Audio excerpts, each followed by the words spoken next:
सलाम, सत श्री अकाल, नमस्कार। आपके बहुत से कमेंट्स और मैसेजेस आने के बाद ये निर्णय लिया गया है कि आपको पैर की एड़ियों के बारे में ज़्यादा सवाल पूछने के कारण इसके ऊपर एक वीडियो बनाया जा रहा है। कृपया इसे गौर से देखिएगा। यदि कोई आपको डाउट हो तो आप इस व्हाट्सएप के नंबर पर अपने डाउट्स पूछ सकते हैं। चलिए वीडियो शुरू करते हैं। एड़ी में 3 प्रकार के दर्द होते हैं, जिसमें पहला प्लांटर फैसिया टिश्यू में पाया जाता है।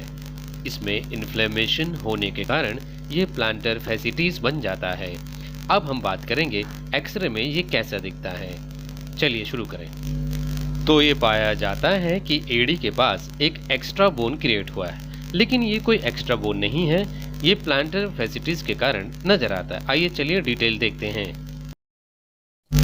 प्लांटर फैसिया पैरों की उंगली से लेके एड़ी के बीच बनने वाला एक सेतु का कार्य करता है। जब हमारा पैर जमीन की ओर जाने लगता है और फ्लैट जमीन से जब टकराता है तो ये स्प्रिंग की तरह हमें सहायता करता है।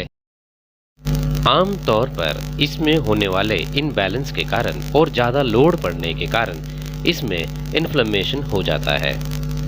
जैसे कि आप चलते हैं और काफी समय तक रुके रहते हैं, या कुछ ऐसी स्टैंडिंग की एक्टिविटी आपकी काफी लंबे समय तक रहती है, तो ये जो कैल्केनियस एड़ी की जो बोन है वो उसका दबाव उस पर पड़ने लगता है। वो टिश्यू जो प्लांटर फैसी है वो धीरे धीरे इन्फ्लेमेशन होते हुए रेड होते हुए सूजन उसमें आ जाती है, और उसी सूजन को प्लांटर फैसिटिस कहते हैं। आमतौर पर सो के उठने के बाद जब पैर जमीन पे रखा जाता है तब ये दर्द महसूस होने लगता है, और शूट अप टाइप में दर्द होता है, एकदम शूट करता है पेन, थोड़ी सूजन होती है इस एरिया में।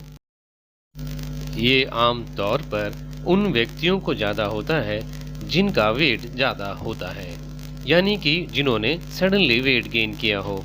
इसमें ज़्यादातर महिलाओं में ये शिकायतें पाई जाती हैं, जैसे कि वेट गेन हो गया हो थायराइड के कारण, या प्रेगनेंसी के दौरान वेट गेन होना, या बच्चों को गोद में ज़्यादा समय तक लेके चलना और खड़े रहना। आमतौर पे किचन में भी, रसोई घर में भी ज़्यादातर खड़े रहने के कारण भी ये समस्या बढ़ती है। और जैसे कि कोई नया जिम, स्पोर्ट्स, स्विमिंग, रनिंग इत्यादि शुरू करने पर भी ये दर्द बढ़ता है। आइए बात करते हैं इसके उपायों के बारे में। इसका डायग्नोस पैर की एड़ी के पास जहां आप उंगली का निशान देख रहे हैं उस तरफ सूजन और थोड़ा सा लालपन आ जाता है। हमें वहीं पे सबसे पहले ध्यान देना होता है और आइस पैक लगाने की शुरुआत वहां से करनी होती है। दिए गए टाइम के अनुसार आइस पैक 20 मिनट तक लगाया जा सकता है, जिससे आपको काफी आराम मिलता है। इसके बाद अगला स्टेप जेल बॉल प्रेस करने का होता है। इससे काफी हद तक आपके प्लांटर के टिश्यू को आराम मिलता है। सेकंड स्टेप, आप आराम से बैठते हुए अपने पैर के अंगूठे को पकड़ के धीरे धीरे स्ट्रेच कीजिए।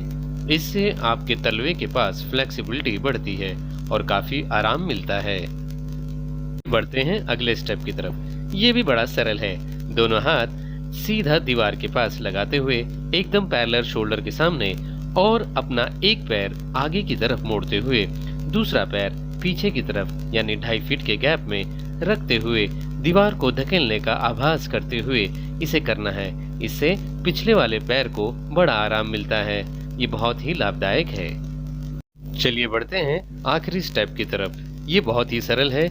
एक पैर ऊपर, एक पैर नीचे, थोड़ी ऊंचाई में दोनों पैरों को रखते हुए इससे करने से भी बड़ा आराम मिलता है। तो दूसरे तरह का पेन होता है दर्द, उसको कहते हैं रेट्रोकैल्केनियल बर्साइटिस। इसमें भी आप अगर ध्यान दें तो ये एड़ी के ऊपर वाले हिस्से की तरफ, अर्थात एड़ी से पैर के पिछले की तरफ के ऊपर उठते हुए हिस्से में यहाँ पे पेन होता है। ये आमतौर पर फ्लैट सोल पेन कहते हैं। जब आप प्लेन सरफेस में चलते हैं या ज़्यादा देर खड़े होते हैं तो आपको थोड़ा सा एक चुभन और दर्द सा महसूस होता है एड़ी के ठीक पीछे की ओर ऊपर उठे हुए हिस्से में। पिछले वाले एड़ी के दर्द में सो के उठने के बाद दर्द होता था, लेकिन इसमें जैसे ही कोई फ्लैट सोल चप्पल या शूज पहनते हैं तो दर्द ज़्यादा बढ़ने लगता है। इसका जैसे भी आप कहें, पिछले वाले में भी और इसमें भी स्टार्टिंग पॉइंट ऑफ व्यू में आपको आइस पैक लगाना है। दोनों तरह के पेन और जो तीसरे तरह का पेन हम आगे जो डिस्कस करेंगे उसमें भी आपको आइस पैक सबसे पहले शुरू करना होता है। अब नेक्स्ट स्टेप में हम क्या करेंगे, इसमें हम काइंसोलॉजी टेप जो है मार्केट से मिलता है केमिस्ट की दुकान में, इसको लगाने से भी काफ़ी आराम मिलता है। ये रात के सोने से पहले लगाने से वहाँ पे हील होने में काफ़ी सहायता होती है। इसमें आप अपने शूज़ के अंदर एक कैप टाइप में, कप टाइप में, स्पंजी टाइप का आप लगा सकते हैं, जिससे आपकी एड़ी को थोड़ा उछाल मिलता है। यानी कि थोड़ा सा 1 इंच से भी आधा और उससे थोड़ा नीचे वाला हिस्सा, इतना हिस्सा भी अगर आप स्पंज के रूप में अपने जूते में या चप्पल में सोल लगा लेते हैं, नरमाहट आ जाती है, तो एड़ी थोड़ी ऊंचे उठने के कारण दर्द कम होता है, आराम ज़्यादा मिलता है। अब नेक्स्ट स्टेप में आप देखिएगा पिक्चर में दिखाए गए अनुसार, एक हाथ आपको इसमें दिख रहा है, राइट हैंड एक आर्च बनाया गया है हील के पास और दूसरा हाथ से एंकल को पकड़ा गया है। ऐसे आपके घर में किसी से भी सहायता लेके कर सकते हैं। थोड़ा सा वो अलाइनमेंट आगे पीछे हल्का सा मसाज टाइप करने से काफ़ी आराम मिलता है। और तीसरा पेन एड़ी के दोनों तरफ होता है, लेटरल और मीडियल भाग के पास। तो ये पेन भी एड़ी के दोनों तरफ, लेफ्ट साइड और राइट साइड किनारों में शुरू होता है। इसको भी आपको अलाइनमेंट करना है, ज़्यादा कुछ नहीं, पहला वही नियम है, आइस पैक, हल्का सा स्ट्रेचेस और थोड़ा सा मूवमेंट इसको देना होगा, इससे भी काफ़ी आराम मिलता है। इसमें भी घर में किसी से सहायता लेते हुए ये अलाइनमेंट मूवमेंट हल्का हल्का आप करवा सकते हैं। तो ये तो रहा आज क्वेश्चन के अनुसार पूछे गए सवालों के आधार पर 3 प्रकार के एड़ियों के दर्द के बारे में और उसके निवारण के विषय में आज हमने बात की।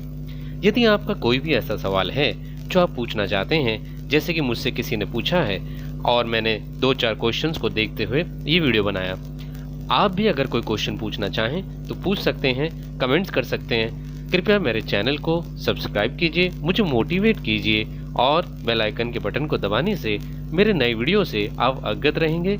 आपको पता चलता रहेगा कि नया वीडियो अब कौन सा और किस प्रकार के समाधान के विषय में बात की गई है। तो बहुत बहुत धन्यवाद। Stay safe, stay home. और घर में बैठ के करने वाले उपायों के बारे में ही ये वीडियो बनाए गए हैं कि आप घर में बैठ के भी इनका इलाज कर सकते हैं। बहुत बहुत धन्यवाद। जय हिंद, जय भारत।